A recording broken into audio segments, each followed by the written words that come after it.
ခါရွတ်ဆိုပူဇော်ကြရမယ့်ဂါထာတော်ကတော့တန်ရှစ်ချက်ဂါထာတော်ပဲဖြစ်ပါတယ်ဒီဂါထာတော်ကြီးကိုဒီနေ့၃ခေါက်ရွတ်ဆိုပူဇော်ပါကမိမိတို့နေထိုင်ရာအိမ်ဆိုင်ရုံးနေရာဌာနတွေမှာတရေတပည့်အစိမ့်မကောင်းသောမိစ္ဆာများမကပ်မဝင်မနှောင့်ယှက်နိုင်ပါဘူးတရေတပည့်တို့ကိုနိုင်နှင်းယုံမျှမကအပြန်အဆိုင်များကိုလည်းပဲနိုင်နှင်းစေပါတယ်ရှိเสียကြီးများမိတ်ဆိုခဲ့သည်မှာလက်လဲရွှင်စေပါတယ်လို့ဆိုပါတယ်ဒါကြောင့်ဒီဂါထာတော်ကိုရွတ်ဆိုပြပါမယ်တန္တရစေကဝိတံတံတန်သုဒ္ဓမတ္တဩရတံတန္တရစေကဝိတံတံတန်သုဒ္ဓမတ္တဩရတံတန်စိန်တကံဘဝေအာတံတံကံအပိတုမာနတံနောက်တစ်ခေါက်ပြန်ပြီးတော့ရွတ်ဆိုပြပါဦးမယ်တန္တရစေကဝိတံတံတန်သုဒ္ဓမတ္တဩရတံတန်စိန်တကံဘဝေအာတံတံကံအပိတုမာနတံတန္တရစေကဝိတံတံတန္တရစေကိုချိုးဖြစ်တော်မူပြီးထသောတန်သုဒ္ဓံအဝိဇ္ဇာအမောင်ကင်းသဖြင့်ဖြူဝင်းစင်ကြယ်သောစိတ်ရှိတော်မူထသောအတ္တထိုဘုရားရှင်ဤဩရတံတတ္တမတံဗုဒ္ဓခေါ်ရင်သွေတော်အဆက်ဖြစ်တော်မူထသောဘဝေ31ထဘဝရ၌အာတံခင်မင်းတွေ့တတနာတရားကိုတန်စိန်တကံကောင်းကောင်းကြီးတော်လံဖြတ်တော်မူပြီးထသောသူမာနတန်ရွှင်ကြည်အေးမြကောင်းမွန်လှသောရွှေနှလုံးရှိတော်မူထသောတန်ခါအဘိအရိယရှိဘောတန်ဃာတော်မြတ်ကိုလီအဟံတပိတော်သည်ဝနာမီညွန်နုကြည်တာထီငါပြဖြင့်ကြည်စွာရိုကျိုးရှိခိုးပါ၏အရှင်ဘုရားတန္တရစေကဝိတံတံတန်သုဒ္ဓမတ္တဩရတံတန်စိန်တကံဘဝေအာတံတံကံအပိတုမာနတံ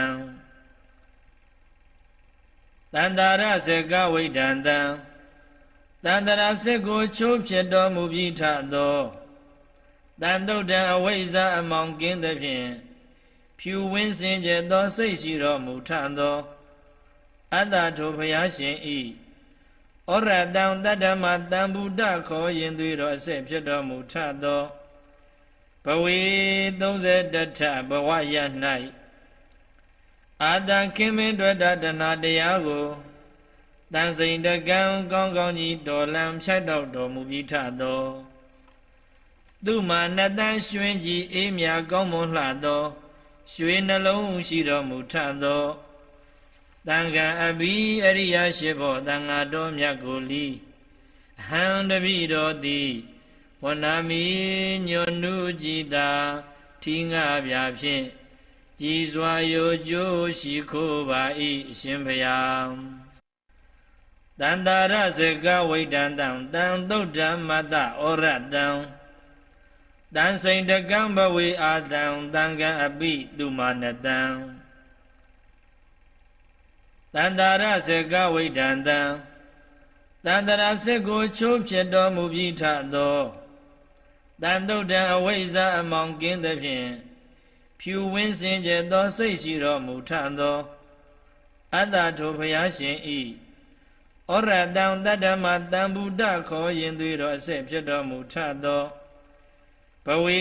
31ထဘဝရ၌အာတံခင်မင်းတွေ့တတနာတရားကို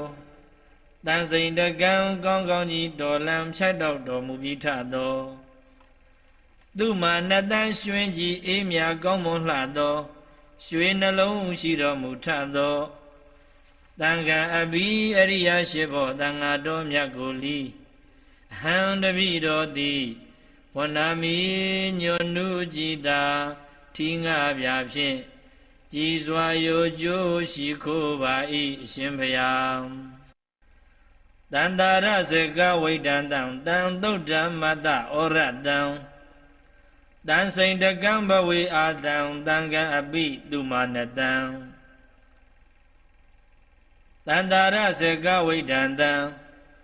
တန္တရာစစ်ကိုချိုးဖြစ်တော်မူပြီးထသောတန်တုတ်တံအဝိဇ္ဇာအမောင်ကင်းသဖြင့်ဖြူဝင်းစင်ကြယ်သောစိတ်ရှိတော်မူထသောအတ္တထိုဘုရားရှင်ဤဩရတံတတ္တမတံဗုဒ္ဓခေါ်ရင်သွေးတော်အစစ်ဖြစ်တော်မူထသောဘဝေ31ထဘဝရ၌အာတံခင်မင်းတွေ့တတနာတရားကိုတန်စိန်တကံကောင်းကောင်းကြီးတော်လံဖြတ်တော်တော်မူပြီးထသောသူမာနတန်ရွှင်ကြီးအေးမြကောင်းမွန်လှသောရွှေနှလုံးရှိတော်မူထသောတန်ခါအဘိအရိယရှိဘောတန်ဃာတော်မြတ်ကိုလီအဟံတပိတော်သည်ဝဏမီညွန်နုကြည်တာထီငါပြဖြင့်ကြည်စွာရိုကြိုးရှိခိုးပါ၏အရှင်ဘုရားတန္တာရစေကဝိဒံတံတံသုတ်တံမတ္တဩရတံတန်စိန်တကံဘဝေအာတံတံကံအပိသူမာနတံတန္တာရစေကဝိဒံတံတန္တရာစစ်ကိုချိုးဖြစ်တော်မူပြီးထသောတန်တုတ်တံအဝိဇ္ဇာအမောင်ကင်းသဖြင့်ဖြူဝင်းစင်ကြယ်သောစိတ်ရှိတော်မူထသောအတ္တထိုဘုရားရှင်ဤဩရတံတတ္တမတံဗုဒ္ဓခေါ်ရင်သွေးတော်အစစ်ဖြစ်တော်မူထသောဘဝေ31ထဘဝရ၌အာတံခင်မင်းတွေ့တတနာတရားကိုတန်စိန်တကံကောင်းကောင်းကြီးတော်လံဖြတ်တော်တော်မူပြီးထသောသူမာနတန်ရွှင်ကြီးအေးမြကောင်းမွန်လှသောရွှေနှလုံးရှိတော်မူထသောတန်ခါအဘိအရိယရှိဘောတန်ဃာတော်မြတ်ကိုလီအဟံတပိတော်သည်ဝဏမီညွန်နုကြည်တာထီငါပြဖြင့်ကြည်စွာရိုကြိုးရှိခိုးပါ၏အရှင်ဘုရားတန္တာရစေကဝိဒံတံတံသုတ်တံမတ္တဩရတံတန်စိန်တကံဘဝေအာတံတံကံအပိသူမာနတံတန္တာရစေကဝိဒံတံတန္တရာစစ်ကိုချိုးဖြစ်တော်မူပြီးထသောတန်တုတ်တံအဝိဇ္ဇာအမောင်ကင်းသဖြင့်ဖြူဝင်းစင်ကြယ်သောစိတ်ရှိတော်မူထသောအတ္တထိုဘုရားရှင်ဤဩရတံတတ္တမတံဗုဒ္ဓခေါ်ရင်သွေးတော်အစစ်ဖြစ်တော်မူထသောဘဝေ31ထဘဝရ၌အာတံခင်မင်းတွေ့တတနာတရားကိုတန်စိန်တကံကောင်းကောင်းကြီးတော်လံဖြတ်တော်တော်မူပြီးထသောသူမာနတန်ရွှင်ကြီးအေးမြကောင်းမွန်လှသောရွှေနှလုံးရှိတော်မူထသောတန်ခါအဘိအရိယရှိဘောတန်ဃာတော်မြတ်ကိုလီအဟံတပိတော်သည်ဝဏမီညွန်နုကြည်တာထီငါပြဖြင့်ကြည်စွာရိုကြိုးရှိခိုးပါ၏အရှင်ဘုရားတန္တာရစေကဝိဒံတံတံသုတ်တံမတ္တဩရတံတန်စိန်တကံဘဝေအာတံတံကံအပိသူမာနတံတန္တာရစေကဝိဒံတံတန္တရာစစ်ကိုချိုးဖြစ်တော်မူပြီးထသောတန်တုတ်တံအဝိဇ္ဇာအမောင်ကင်းသဖြင့်ဖြူဝင်းစင်ကြယ်သောစိတ်ရှိတော်မူထသောအတ္တထိုဘုရားရှင်ဤဩရတံတတ္တမတံဗုဒ္ဓခေါ်ရင်သွေးတော်အစစ်ဖြစ်တော်မူထသောဘဝေ31ထဘဝရ၌အာတံခင်မင်းတွေ့တနာတရားကိုတန်စိန်တကံကောင်းကောင်းကြီးတော်လံဖြတ်တော်တော်မူပြီးထသောသူမာနတန်ရွှင်ကြီးအေးမြကောင်းမွန်လှသောရွှေနှလုံးရှိတော်မူထသောတန်ခါအဘိအရိယရှိဘောတန်ဃာတော်မြတ်ကိုလီအဟံတပိတော်သည်ဝဏမီညွန်နုကြည်တာထီငါပြဖြင့်ကြည်စွာရိုကြိုးရှိခိုးပါ၏အရှင်ဘုရားတန္တာရစေကဝိဒံတံတံသုတ်တံမတ္တဩရတံတန်စိန်တကံဘဝေအာတံတံကံအပိသူမာနတံတန္တာရစေကဝိဒံတံ တန္တရာစစ်ကိုချိုးဖြစ်တော်မူပြီးထသောတန်တုတ်တံအဝိဇ္ဇာအမောင်ကင်းသဖြင့်ဖြူဝင်းစင်ကြယ်သောစိတ်ရှိတော်မူထသောအတ္တထိုဘုရားရှင်ဤ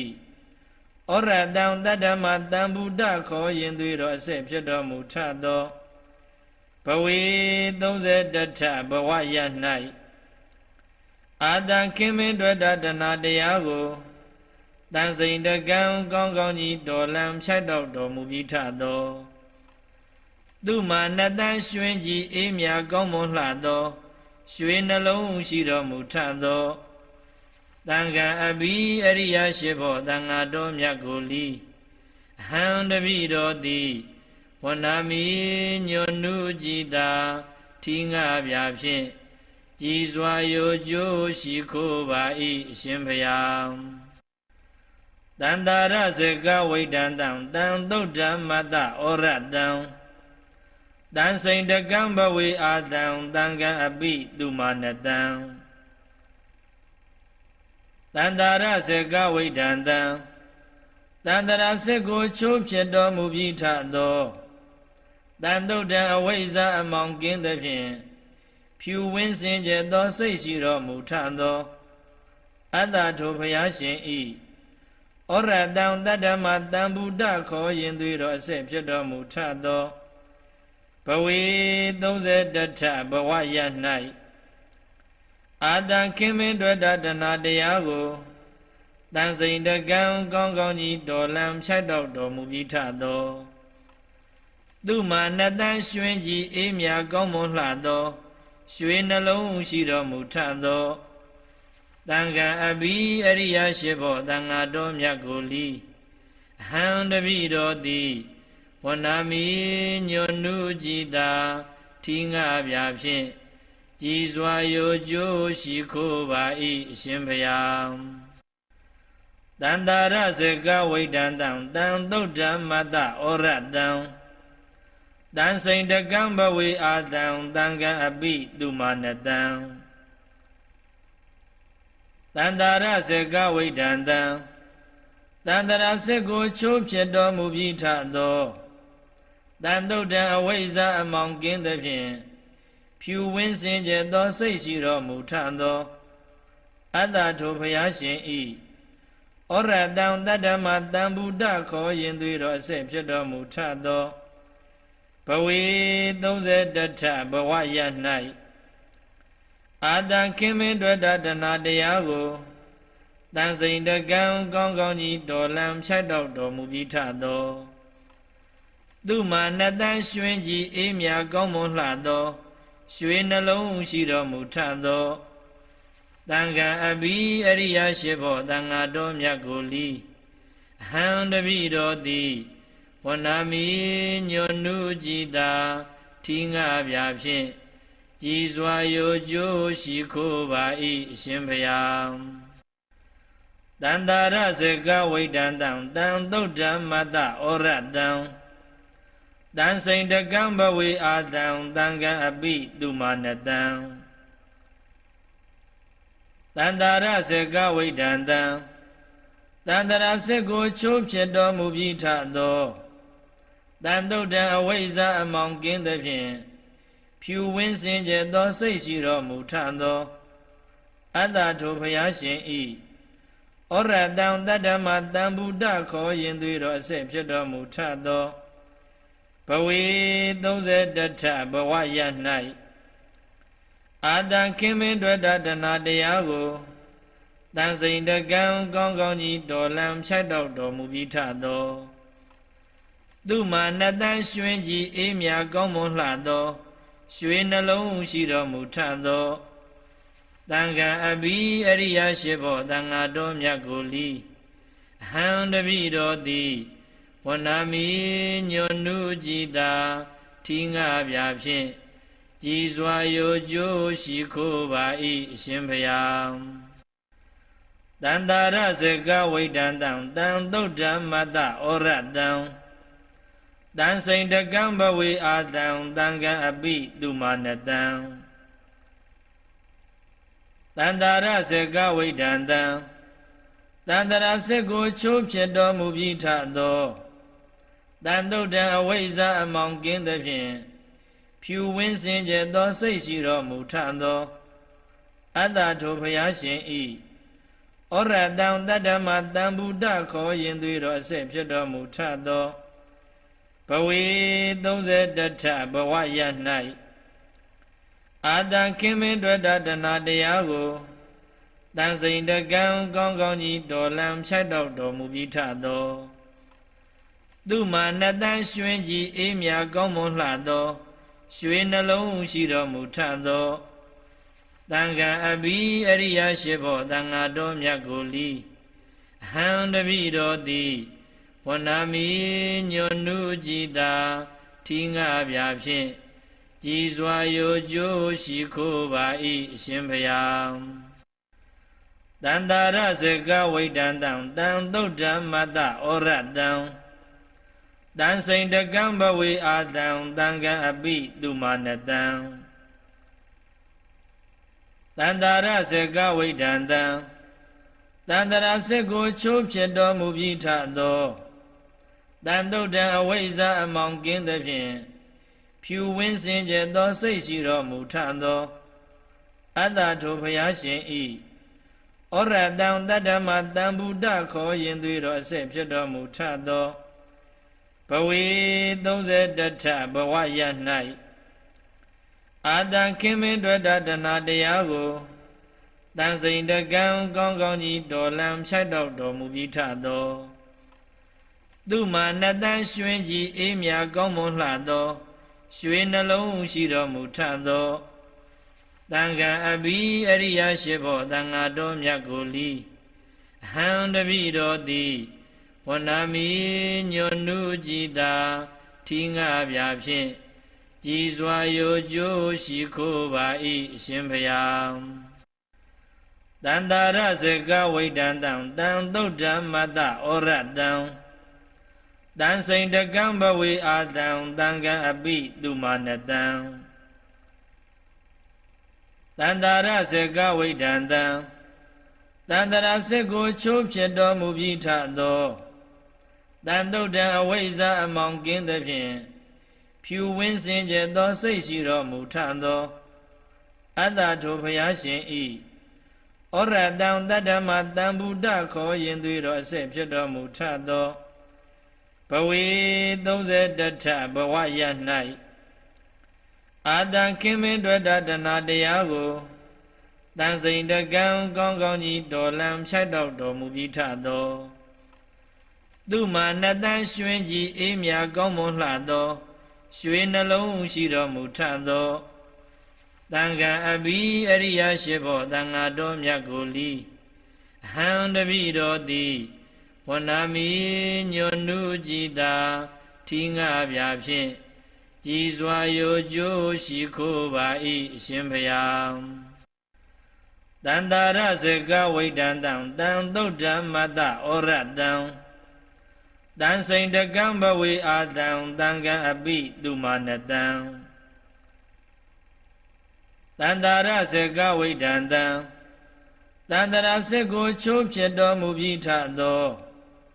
တန်တုတ်တံအဝိဇ္ဇာအမောင်ကင်းသဖြင့်ဖြူဝင်းစင်ကြယ်သောစိတ်ရှိတော်မူထသောအတ္တထိုဘုရားရှင်ဤဩရတံတတ္တမတံဗုဒ္ဓခေါ်ရင်သွေးတော်အစစ်ဖြစ်တော်မူထသောဘဝေ31ထဘဝရ၌အာတံခင်မင်းတွေ့တာတဏတရားကိုတန်စိန်တကံကောင်းကောင်းကြီးတော်လံဖြတ်တော့တော်မူပြီးထသောသူမာနတန်ရွှင်ကြီးအေးမြကောင်းမွန်လှသောရွှေနှလုံးရှိတော်မူထသောတန်ခါအဘိအရိယရှိဘောတန်ဃာတော်မြတ်ကိုလီအဟံတပိတော်သည်ဝဏာမိညွန်နုကြည်တာထီငါပြဖြင့်ကြည်စွာယိုကျိုးရှိခိုးပါ၏အရှင်ဘုရားတန္တာရစေကဝိတံတံတံသုဒ္ဓမတ္တဩရတံ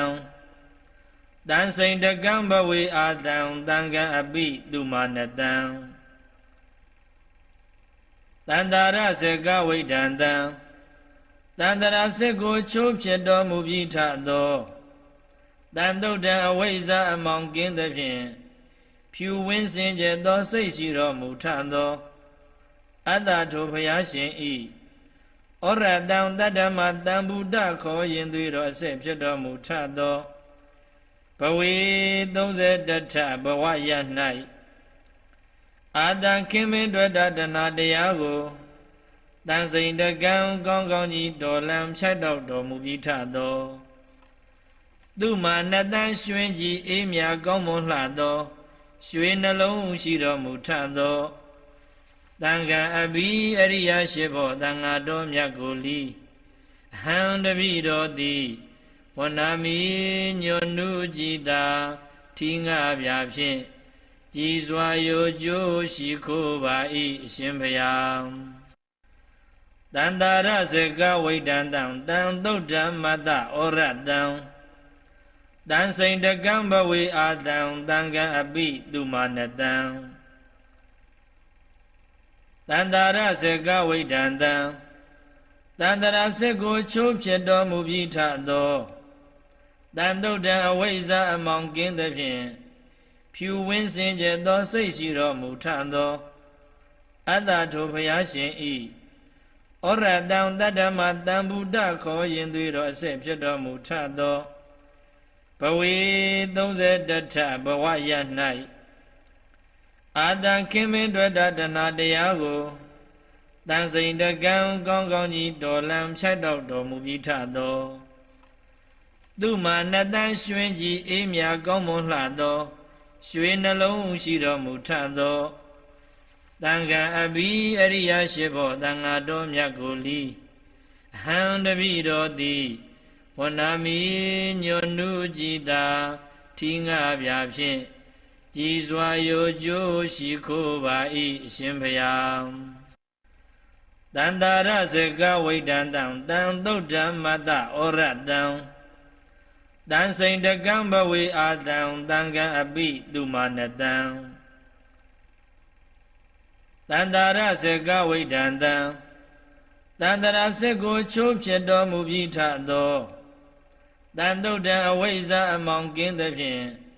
ဖြူဝင်းစင်ကြယ်သောစိတ်ရှိတော်မူထသောအတ္တထိုဘုရားရှင်ဤဩရတံတတ္တမတံဗုဒ္ဓခေါ်ရင်သွေတော်အစစ်ဖြစ်တော်မူထသောဘဝေ31ထဘဝရ၌အာတံခင်မင်းတွေ့တာတဏတရားကိုတန်စိန်တကံကောင်းကောင်းကြီးတော်လံဖြတ်တော့တော်မူပြီးထသောသူမာနတန်ရွှင်ကြီးအေးမြကောင်းမွန်လှသောရွှေနှလုံးရှိတော်မူထသောတန်ခါအဘိအရိယရှိဖို့တန်ဃာတော်မြတ်ကိုလီအဟံတပိတော်သည်ဝနာမီညွန်နုကြည်တာထီငါပြဖြင့်ကြည်စွာရိုကျိုးရှိခိုးပါ၏အရှင်ဘုရားတန္တာရစကဝိတံတံတံသုတ်တံမတ္တဩရတံတန်စိန်တကံဘဝေအာတံတံကံအပိသူမာနတံတန္တာရစကဝိတံတံတန္တရာစစ်ကိုချိုးဖြစ်တော်မူပြီးထသောတန်တုတ်တံအဝိဇ္ဇာအမောင်ကင်းသဖြင့်ဖြူဝင်းစင်ကြယ်သောစိတ်ရှိတော်မူထသောအတ္တထိုဘုရားရှင်ဤဩရတံတတ္တမတံဗုဒ္ဓခေါ်ရင်သွေတော်အစစ်ဖြစ်တော်မူထသောဘဝေ31ထဘဝရ၌အာတံခင်မင်းတွေ့တာတဏတရားကိုတန်စိန်တကံကောင်းကောင်းကြီးတော်လံဖြတ်တော့တော်မူပြီးထသောသူမာနတန်ရွှင်ကြီးအေးမြကောင်းမွန်လှသောရွှေနှလုံးရှိတော်မူထသောတန်ခါအဘိအရိယရှိဖို့တန်ဃာတော်မြတ်ကိုလီအဟံတပိတော်သည်ဝနာမီညွန်နုကြည်တာထီငါပြဖြင့်ကြည်စွာရိုကျိုးရှိခိုးပါ၏အရှင်ဘုရားတန္တာရစကဝိတံတံတံသုတ်တံမတ္တဩရတံတန်စိန်တကံဘဝေအာတံတံကံအပိသူမာနတံတန္တာရစကဝိတံတံ တန္တရာစစ်ကိုချိုးဖြစ်တော်မူပြီးထသောတန်တုတ်တံအဝိဇ္ဇာအမောင်ကင်းသဖြင့်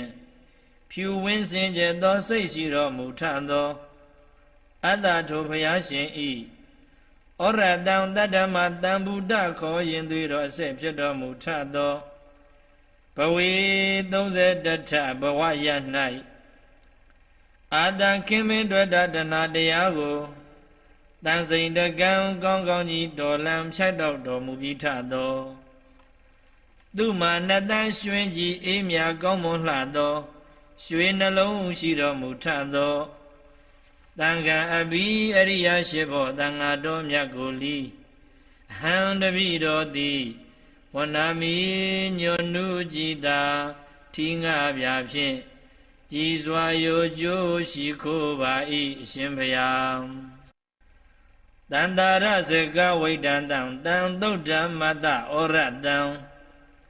တန်စိန်တကံဘဝေအာတံတံကံအပိတုမာနတံတန္တာရစကဝိတံတံတန္တရာစစ်ကိုချိုးဖြစ်တော်မူပြီးထသောတန်တုတ်တံအဝိဇ္ဇာအမောင်ကင်းသဖြင့်ဖြူဝင်းစင်ကြယ်သောစိတ်ရှိတော်မူထသောအတ္တထိုဘုရားရှင်ဤဩရတံတတ္တမတံဗုဒ္ဓခေါ်ရင်သွေးတော်အစစ်ဖြစ်တော်မူထသောဘဝေ31ထဘဝရ၌အာတံခင်မင်းတွေ့တာတဏတရားကိုတန်စိန်တကံကောင်းကောင်းကြီးတော်လံဖြတ်တော်တော်မူပြီးထသောသူမာနတန်ရွှင်ကြီးအေးမြကောင်းမွန်လှသောရွှေနှလုံးရှိတော်မူထသောတန်ခါအဘိအရိယရှိဘောတန်ဃာတော်မြတ်ကိုလီအဟံတပိတော်သည်ဝနာမီညွန်နုကြည်သာထီငါပြဖြင့်ကြည်စွာရိုကျိုးရှိခိုးပါ၏အရှင်ဘုရားတန္တာရစကဝိတံတံတံသုတ်ဓမ္မတဩရတံတန်စိန်တကံဘဝေအာတံတံကံအပိတုမာနတံတန္တာရစကဝိတံတံတန္တရာစစ်ကိုချိုးဖြစ်တော်မူပြီးထသောတန်တုတ်တံအဝိဇ္ဇာအမောင်ကင်းသဖြင့်ဖြူဝင်းစင်ကြယ်သောစိတ်ရှိတော်မူထသောအတ္တထိုဘုရားရှင်ဤဩရတံတတ္တမတံဗုဒ္ဓခေါ်ရင်သွေးတော်အစစ်ဖြစ်တော်မူထသောဘဝေ31ထဘဝရ၌အာတံခင်မင်းတွေ့တာတဏတရားကိုတန်စိန်တကံကောင်းကောင်းကြီးတော်လံဖြတ်တော်တော်မူပြီးထသောသူမာနတန်ရွှင်ကြီးအေးမြကောင်းမွန်လှသောရွှေနှလုံးရှိတော်မူထသောတန်ခါအဘိအရိယရှိဘောတန်ဃာတော်မြတ်ကိုလီအဟံတပိတော်သည်ဝနာမီညွန်နုကြည်သာထီငါပြဖြင့်ကြည်စွာရိုကျိုးရှိခိုးပါ၏အရှင်ဘုရားတန္တာရစကဝိတံတံတံသုတ်ဓမ္မတဩရတံတန်စိန်တကံဘဝေအာတံတံကံအပိတုမာနတံတန္တာရစကဝိတံတံတန္တရာစစ်ကိုချိုးဖြစ်တော်မူပြီးထသောတန်တုတ်တံအဝိဇ္ဇာအမောင်ကင်းသဖြင့်ဖြူဝင်းစင်ကြယ်သောစိတ်ရှိတော်မူထသောအတ္တထိုဘုရားရှင်ဤဩရတံတတ္တမတံဗုဒ္ဓခေါ်ရင်သွေးတော်အစစ်ဖြစ်တော်မူထသောဘဝေ31ထဘဝရ၌အာတံခင်မင်းတွေ့တာတဏတရားကိုတန်စိန်တကံကောင်းကောင်းကြီးတော်လံဖြတ်တော်တော်မူပြီးထသောသူမာနတန်ရွှင်ကြီးအေးမြကောင်းမွန်လှသောရွှေနှလုံးရှိတော်မူထသောတန်ခါအဘိအရိယရှိဘောတန်ဃာတော်မြတ်ကိုလီအဟံတပိတော်သည်ဝနာမီညွန်နုကြည်သာထီငါပြဖြင့်ကြည်စွာရိုကျိုးရှိခိုးပါ၏အရှင်ဘုရားတန္တာရစကဝိတံတံတံသုတ်ဓမ္မတဩရတံတန်စိန်တကံဘဝေအာတံတံကံအပိတုမာနတံတန္တာရစကဝိတံတံ တန္တရာစစ်ကိုချိုးဖြစ်တော်မူပြီးထသောတန်တုတ်တံအဝိဇ္ဇာအမောင်ကင်းသဖြင့်ဖြူဝင်းစင်ကြယ်သောစိတ်ရှိတော်မူထသောအတ္တထိုဘုရားရှင်ဤဩရတံတတ္တမတံဗုဒ္ဓခေါ်ရင်သွေးတော်အစစ်ဖြစ်တော်မူထသောဘဝေ31ထဘဝရ၌အာတံခင်မင်းတွေ့တာတဏတရားကိုတန်စိန်တကံကောင်းကောင်းကြီးတော်လံဖြတ်တော့တော်မူပြီးထသောသူမာနတန်ရွှင်ကြီးအေးမြကောင်းမွန်လှသောရွှေနှလုံးရှိတော်မူထသောတန်ခါအဘိအရိယရှိဘောတန်ဃာတော်မြတ်ကိုလီအဟံတပိတော်သည်ဝန္နာမိညွန်နုကြည်သာထီငါပြဖြင့်ကြည်စွာယိုကျိုးရှိခိုးပါ၏အရှင်ဘုရားတန္တာရဇကဝိတံတံတံသုဒ္ဓမတ္တဩရတံတန်စိန်တကံဘဝေအာတံတံကံအပိသူမာနတံတန္တာရဇကဝိတံတံတန္တရာစစ်ကိုချိုးဖြစ်တော်မူပြီးထသောတန်တုတ်တံအဝိဇ္ဇာအမောင်ကင်းသဖြင့်ဖြူဝင်းစင်ကြယ်သောစိတ်ရှိတော်မူထသောအတ္တထိုဘုရားရှင်ဤဩရတံတတ္တမတံဗုဒ္ဓခေါ်ရင်သွေးတော်အစစ်ဖြစ်တော်မူထသောဘဝေ31ထဘဝရ၌အာတံခင်မင်းတွေ့တာတဏတရားကိုတန်စိန်တကံကောင်းကောင်းကြီးတော်လံဖြတ်တော့တော်မူပြီးထသောသူမာနတန်ရွှင်ကြီးအေးမြကောင်းမွန်လှသောရွှေနှလုံးရှိတော်မူထသောတန်ခါအဘိအရိယရှိဘောတန်ဃာတော်မြတ်ကိုလီအဟံတပိတော်သည်ဝန္နာမိညွန်နုကြည်သာထီငါပြဖြင့်ကြည်စွာယိုကျိုးရှိခိုးပါ၏အရှင်ဘုရားတန္တာရဇကဝိတံတံတံသုဒ္ဓမတ္တဩရတံတန်စိန်တကံဘဝေအာတံတံကံအပိသူမာနတံတန္တာရဇကဝိတံတံတန္တရာစစ်ကိုချိုးဖြစ်တော်မူပြီးထသောတန်တုတ်တံအဝိဇ္ဇာအမောင်ကင်းသဖြင့်ဖြူဝင်းစင်ကြယ်သောစိတ်ရှိတော်မူထသောအတ္တထိုဘုရားရှင်ဤဩရတံတတ္တမတံဗုဒ္ဓခေါ်ရင်သွေးတော်အစစ်ဖြစ်တော်မူထသောဘဝေ31ထဘဝရ၌အာတံခင်မင်းတွေ့တာတဏတရားကိုတန်စိန်တကံကောင်းကောင်းကြီးတော်လံဖြတ်တော့တော်မူပြီးထသောသူမာနတန်ရွှင်ကြီးအေးမြကောင်းမွန်လှသော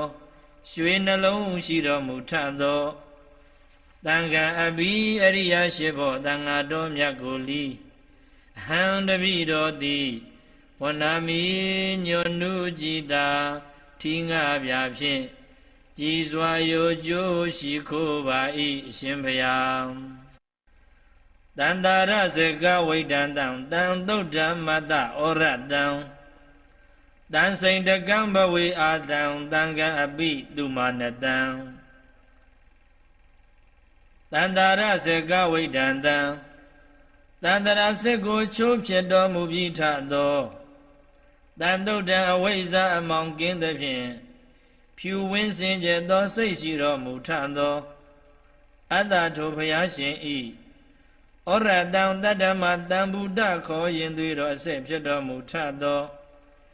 သူမာနတန်ရွှင်ကြီးအေးမြကောင်းမွန်လှသောရွှေနှလုံးရှိတော်မူထသောတန်ခါအဘိအရိယရှိဘောတန်ဃာတော်မြတ်ကိုလီအဟံတပိတော်သည်ဝန္နာမိညွန်နုကြည်သာထီငါပြဖြင့်ကြည်စွာယိုကျိုးရှိခိုးပါ၏အရှင်ဘုရားတန္တာရဇကဝိတံတံတံသုဒ္ဓမတ္တဩရတံတန်စိန်တကံဘဝေအာတံတံကံအပိသူမာနတံတန်တုတ်တံအဝိဇ္ဇာအမောင်ကင်းသဖြင့်ဖြူဝင်းစင်ကြယ်သောစိတ်ရှိတော်မူထသောအတ္တထိုဘုရားရှင်ဤဩရတံတတ္တမတံဗုဒ္ဓခေါ်ရင်သွေးတော်အစစ်ဖြစ်တော်မူထသောဘဝေ31ထဘဝရ၌အာတံခင်မင်းတွေ့တာတဏတရားကိုတန်စိန်တကံကောင်းကောင်းကြီးတော်လံဖြတ်တော့တော်မူပြီးထသောသူမာနတန်ရွှင်ကြီးအေးမြကောင်းမွန်လှသောရွှေနှလုံးရှိတော်မူထသောတန်ခါအဘိအရိယရှိဘောတန်ဃာတော်မြတ်ကိုလီအဟံတပိတော်သည်ဝန္နာမိညွန်နုကြည်သာထီငါပြဖြင့်ကြည်စွာယိုကျိုးရှိခိုးပါ၏အရှင်ဘုရားတန္တာရဇကဝိတံတံတံသုဒ္ဓမတ္တဩရတံတန်စိန်တကံဘဝေအာတံတံကံအပိသူမာနတံတန္တာရဇကဝိတံတံတန္တရာစစ်ကိုချိုးဖြစ်တော်မူပြီးထသော တန်တုတ်တံအဝိဇ္ဇာအမောင်ကင်းသဖြင့်ဖြူဝင်းစင်ကြယ်သောစိတ်ရှိတော်မူထသောအတ္တထိုဘုရားရှင်ဤဩရတံတတ္တမတံဗုဒ္ဓခေါ်ရင်သွေးတော်အစစ်ဖြစ်တော်မူထသောဘဝေ31ထဘဝရ၌အာတံခင်မင်းတွေ့တာတဏတရားကိုတန်စိန်တကံကောင်းကောင်းကြီးတော်လံဖြတ်တော့တော်မူပြီးထသောသူမှာနှစ်တန်းရွှင်ကြီးအေးမြကောင်းမွန်လှသောရွှေနှလုံးရှိတော်မူထသောတန်ခါအဘိအရိယရှိဘောတန်ဃာတော်မြတ်ကိုလီဟံတပိတော်သည်ဝနာမီညွန်နုကြည်တာထီငါပြဖြင့်ကြည်စွာရိုကျိုးရှိခိုးပါ၏အရှင်ဘုရားတန္တာရစေကဝိဒန္တံတံသုဒ္ဓမ္မတဩရတံတန်စိန်တကံဘဝေအာတံတံကံအပိသူမာနတံတန္တာရစေကဝိဒန္တံတန္တရာစေကိုချိုးဖြစ်တော်မူပြီးထသောတန်တုတ်တံအဝိဇ္ဇာအမောင်ကင်းသဖြင့်ဖြူဝင်းစင်ကြယ်သောစိတ်ရှိတော်မူထသောအတ္တထိုဘုရားရှင်ဤဩရတံတတ္တမတံဗုဒ္ဓခေါ်ရင်သွေးတော်အစစ်ဖြစ်တော်မူထသောဘဝေ31ထဘဝရ၌အာတံခင်မင်းတွေ့တာတဏတရားကိုတန်စိန်တကံကောင်းကောင်းကြီးတော်လံဖြတ်တော့တော်မူပြီးထသောသူမှာနှစ်တန်းရွှင်ကြီးအေးမြကောင်းမွန်လှသောရွှေနှလုံးရှိတော်မူထသောတန်ခါအဘိအရိယရှိဘောတန်ဃာတော်မြတ်ကိုလီဟံတပိတော်သည်ဝနာမီညွန်နုကြည်တာထီငါပြဖြင့်ကြည်စွာရိုကျိုးရှိခိုးပါ၏အရှင်ဘုရားတန္တာရစေကဝိဒန္တံတံသုဒ္ဓမ္မတဩရတံတန်စိန်တကံဘဝေအာတံတံကံအပိသူမာနတံ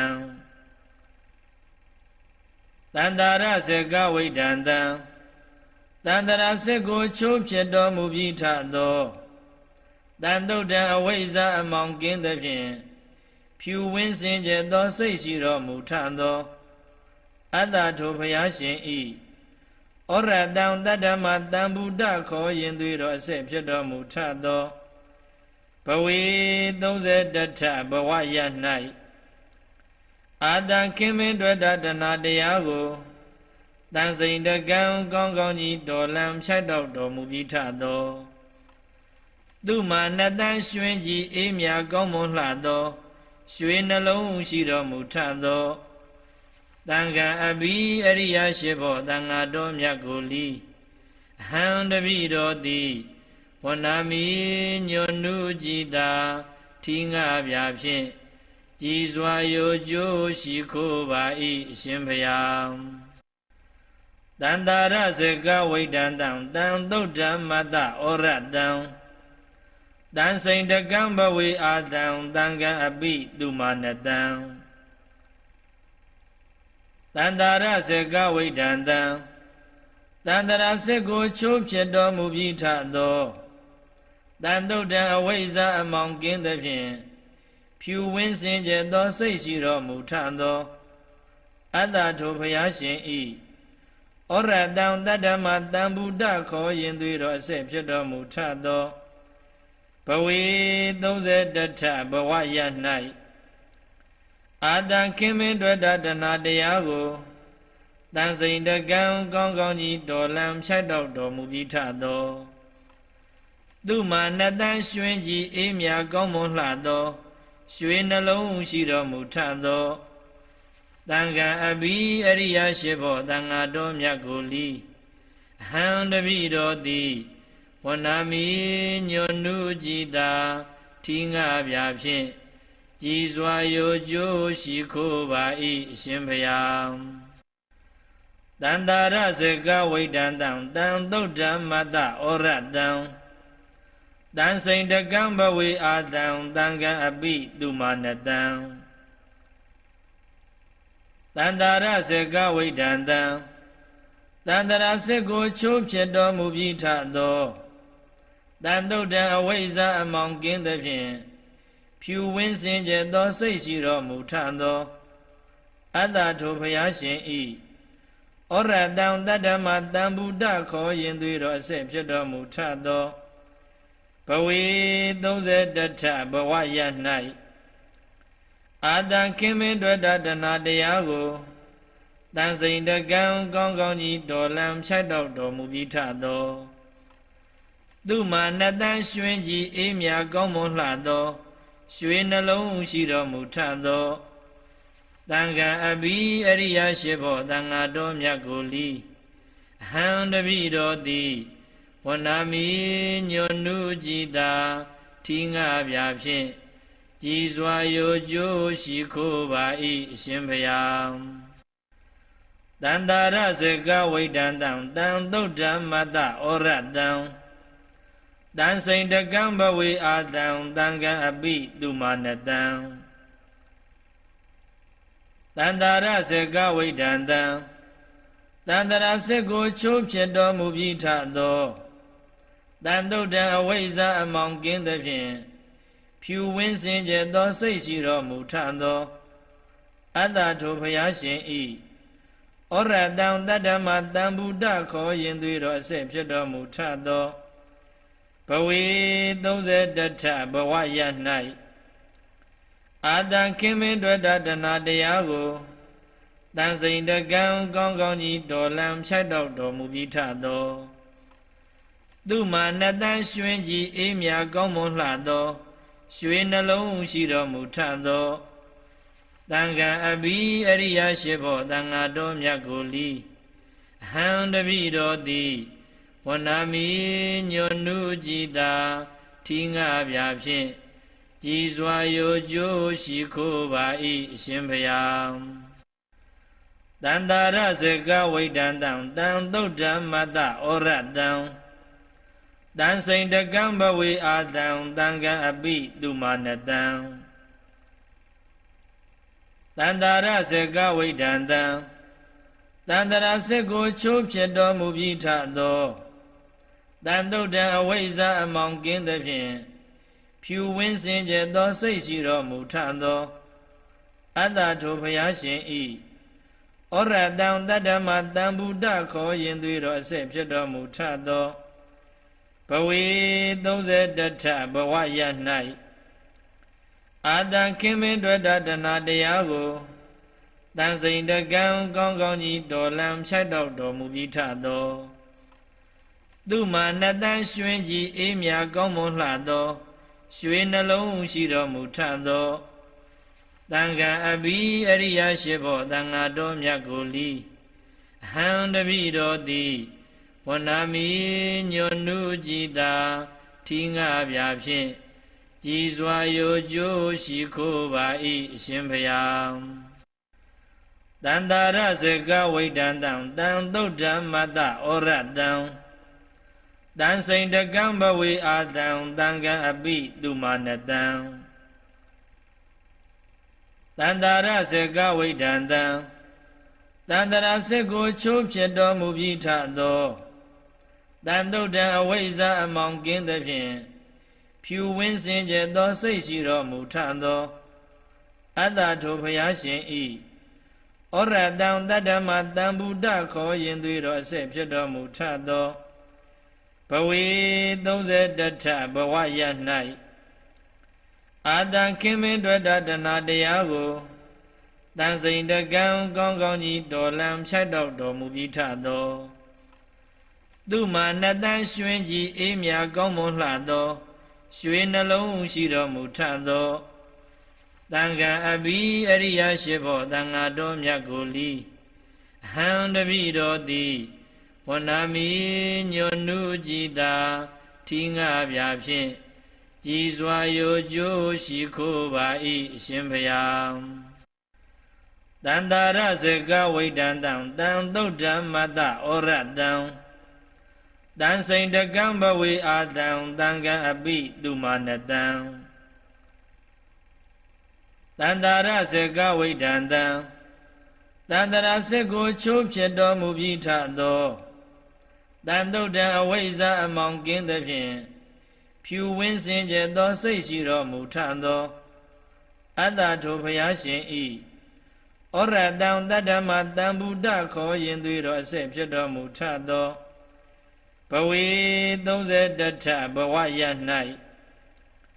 အာတံခင်မင်းတွေ့တာတဏတရားကိုတန်စိန်တကံကောင်းကောင်းကြီးတော်လံဖြတ်တော့တော်မူပြီးထသောသူမာနတန်ရွှင်ကြီးအေးမြကောင်းမွန်လှသောရွှေနှလုံးရှိတော်မူထသောတန်ခါအဘိအရိယရှိဘောတန်ဃာတော်မြတ်ကိုလီဟံတပိတော်သည်ဝနာမီညွန်နုကြည်သာထီငါပြဖြင့်ကြည်စွာရိုကျိုးရှိခိုးပါ၏အရှင်ဘုရားတန္တာရစကဝိဒန္တံတံသုဒ္ဓမတ္တဩရတံတန်စိန်တကံဘဝေအာတံတံကံအပိသူမာနတံတန္တာရစကဝိဒန္တံတန္တရာစစ်ကိုချိုးဖြစ်တော်မူပြီးထသောတန်တုဒ္ဒံအဝိဇ္ဇာအမောင်ကင်းသဖြင့်ဖြူဝင်းစင်ကြသောစိတ်ရှိတော်မူထသောအတ္တထိုဘုရားရှင်ဤဩရတံတတ္တမတံဗုဒ္ဓခေါ်ရင်သွေးတော်အဆက်ဖြစ်တော်မူထသောဘဝေ31ထဘဝရ၌အာတံခင်မင်းတွေ့တာတဏတရားကိုတန်စိန်တကံကောင်းကောင်းကြီးတော်လံဖြတ်တော့တော်မူပြီးထသောသူမာနတန်ရွှင်ကြီးအေးမြကောင်းမွန်လှသောရွှေနှလုံးရှိတော်မူထသောတန်ခါအဘိအရိယရှိဘောတန်ဃာတော်မြတ်ကိုလီဟံတပိတော်သည်ဝနာမီညွန်နုကြည်သာထီငါပြဖြင့်ကြည်စွာရိုကျိုးရှိခိုးပါ၏အရှင်ဘုရားတန္တာရစကဝိဒန္တံတံသုဒ္ဓမတ္တဩရတံတန်စိန်တကံဘဝေအာတံတံကံအပိသူမာနတံတန္တာရစကဝိဒန္တံတန္တရာစစ်ကိုချိုးဖြစ်တော်မူပြီးထသောတန်တုဒ္ဒံအဝိဇ္ဇာအမောင်ကင်းသဖြင့်ဖြူဝင်းစင်ကြသောစိတ်ရှိတော်မူထသောအတ္တထိုဘုရားရှင်ဤဩရတံတတ္တမတံဗုဒ္ဓခေါ်ရင်သွေးတော်အဆက်ဖြစ်တော်မူထသောဘဝေ31ထဘဝရ၌အာတံခင်မင်းတွေ့တာတဏတရားကိုတန်စိန်တကံကောင်းကောင်းကြီးတော်လံဖြတ်တော့တော်မူပြီးထသောသူမာနတန်ရွှင်ကြီးအေးမြကောင်းမွန်လှသောရွှေနှလုံးရှိတော်မူထသောတန်ခါအဘိအရိယရှိဘောတန်ဃာတော်မြတ်ကိုလီဟံတပိတော်သည်ဝနာမီညွန်နုကြည်သာထီငါပြဖြင့်ကြည်စွာရိုကျိုးရှိခိုးပါ၏အရှင်ဘုရားတန္တာရစကဝိဒန္တံတံသုဒ္ဓမတ္တဩရတံတန်စိန်တကံဘဝေအာတံတံကံအပိသူမာနတံတန္တာရစကဝိဒန္တံတန္တရာစစ်ကိုချိုးဖြစ်တော်မူပြီးထသောတန်တုဒ္ဒံအဝိဇ္ဇာအမောင်ကင်းသဖြင့်ဖြူဝင်းစင်ကြသောစိတ်ရှိတော်မူထသောအတ္တထိုဘုရားရှင်ဤဩရတံတတ္တမတံဗုဒ္ဓခေါ်ရင်သွေးတော်အဆက်ဖြစ်တော်မူထသောဘဝေ31ထဘဝရ၌အာတံခင်မင်းတွေ့တာတဏတရားကိုတန်စိန်တကံကောင်းကောင်းကြီးတော်လံဖြတ်တော့တော်မူပြီးထသောသူမာနတန်ရွှင်ကြီးအေးမြကောင်းမွန်လှသောရွှေနှလုံးရှိတော်မူထသောတန်ခါအဘိအရိယရှိဘောတန်ဃာတော်မြတ်ကိုလီဟံတပိတော်သည်ဝနာမီ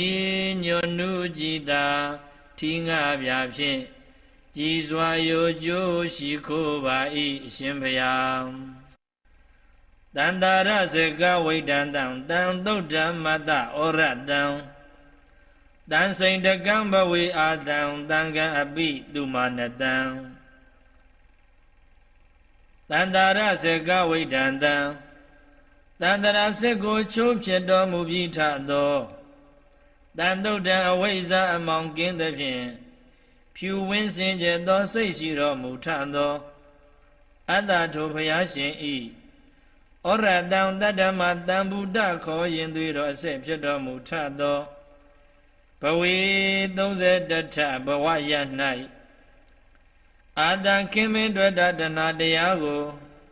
တန်စိန်တကံကောင်းကောင်းကြီးတော်လံဖြတ်တော့တော်မူပြီးထသောသူမှာနတန်းရွှင်ကြီးအေးမြကောင်းမွန်လှသောရွှေနှလုံးရှိတော်မူထသောတန်ခါအဘိအရိယရှိဘောတန်ဃာတော်မြတ်ကိုလီအဟံတပိတော်သည်ဝနာမီညွန်နုကြည်တာထီငါပြဖြင့်ကြည်စွာရိုကျိုးရှိခိုးပါ၏အရှင်ဘုရားတန္တာရစေကဝိတံတံတံသုတ်တံမတ္တဩရတံတန်စိန်တကံဘဝေအာတံတံကံအပိသူမာနတံတန္တာရစေကဝိတံတံတန္တရာစစ်ကိုချိုးဖြစ်တော်မူပြီးထသောတန်တုတ်တံအဝိဇ္ဇာအမောင်ကင်းသဖြင့်ဖြူဝင်းစင်ကြယ်သောစိတ်ရှိတော်မူထသောအတ္တထိုဘုရားရှင်ဤဩရတံတတ္တမတံဗုဒ္ဓခေါ်ရင်သွေးတော်အဆက်ဖြစ်တော်မူထသောဘဝေ31ထဘဝရ၌အာတံခင်မင်းတွေ့တာတဏတရားကိုတန်စိန်တကံကောင်းကောင်းကြီးတော်လံဖြတ်တော့တော်မူပြီးထသောသူမှာနတန်းရွှင်ကြီးအေးမြကောင်းမွန်လှသောရွှေနှလုံးရှိတော်မူထသောတန်ခါအဘိအရိယရှိဘောတန်ဃာတော်မြတ်ကိုလီအဟံတပိတော်သည်ဝနာမီညွန်နုကြည်တာထီငါပြဖြင့်ကြည်စွာရိုကျိုးရှိခိုးပါ၏အရှင်ဘုရားတန္တာရစေကဝိတံတံတံသုတ်တံမတ္တဩရတံ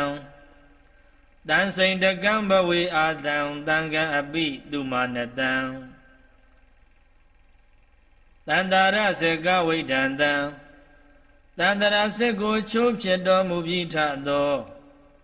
တန်တုတ်တံအဝိဇ္ဇာအမောင်ကင်းသဖြင့်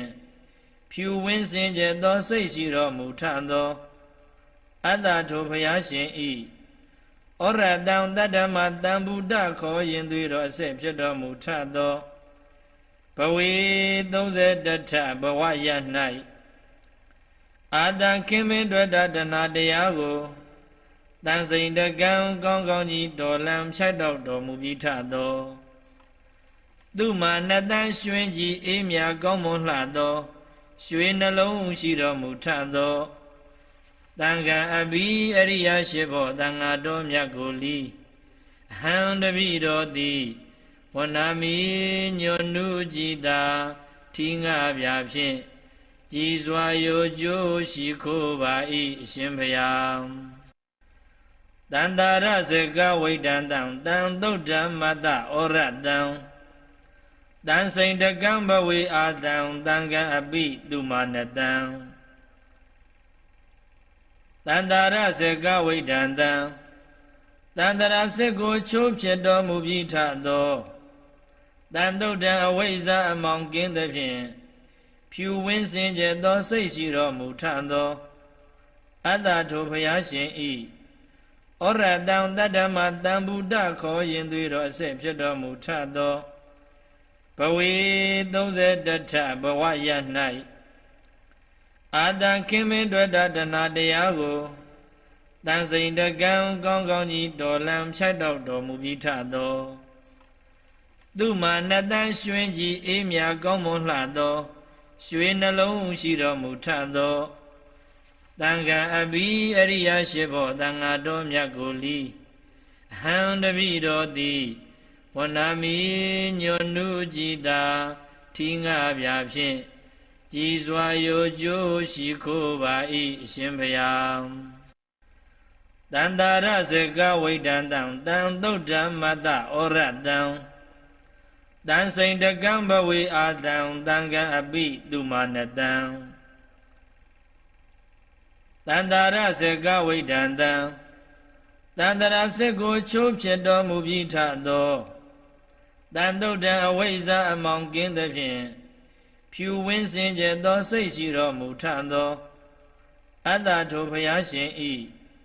ဩ ဩရတံတတ္တမတံဗုဒ္ဓခေါ်ရင်သွေးတော်အစစ်ဖြစ်တော်မူထသော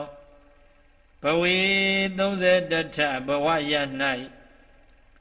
အာတံခင်မင်းတွေ့တာတဏတရားကို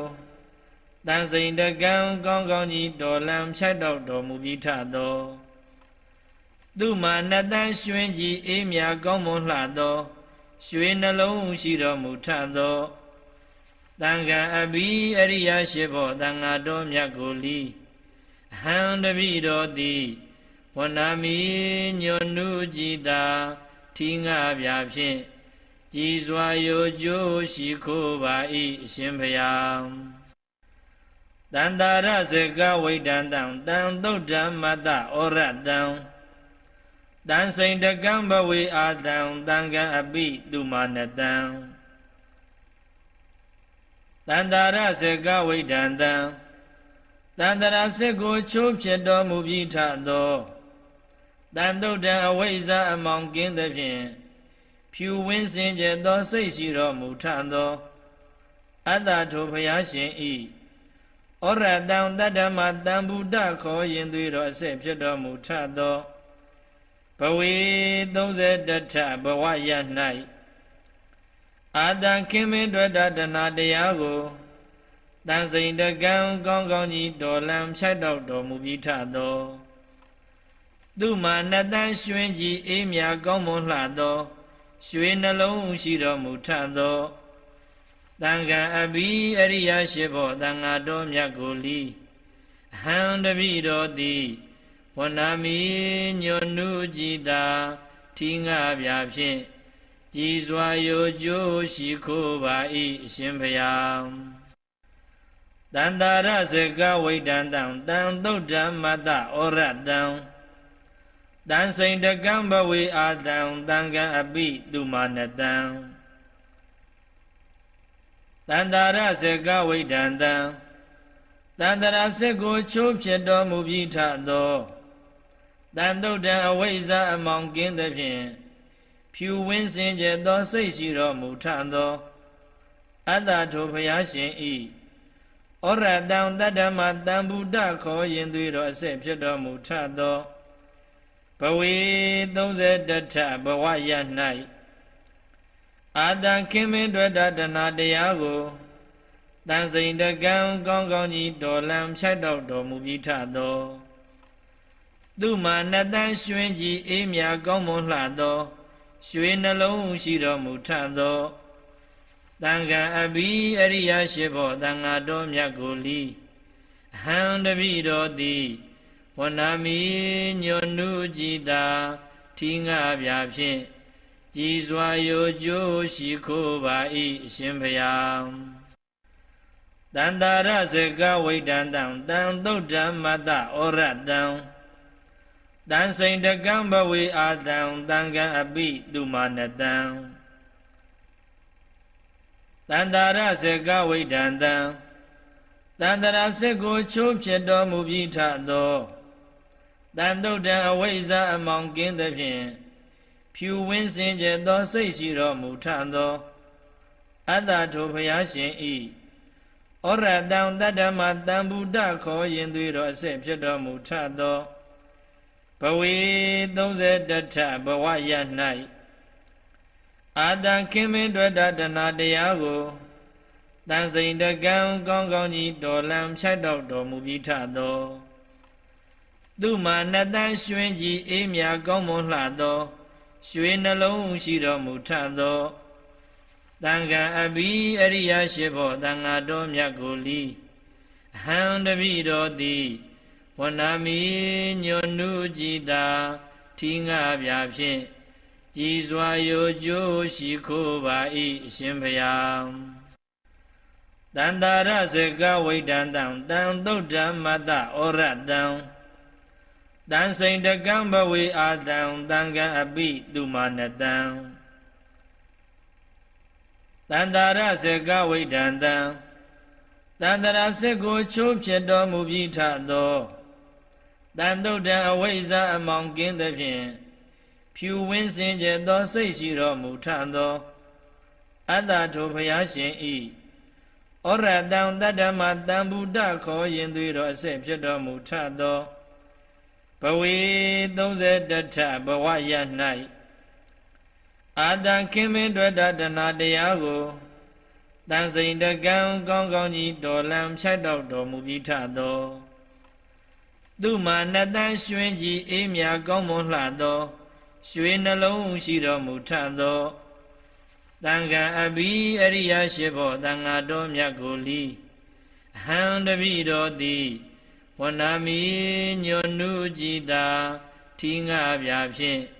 ကြည်စွာရိုကျိုးရှိခိုးပါ၏အရှင်ဘုရား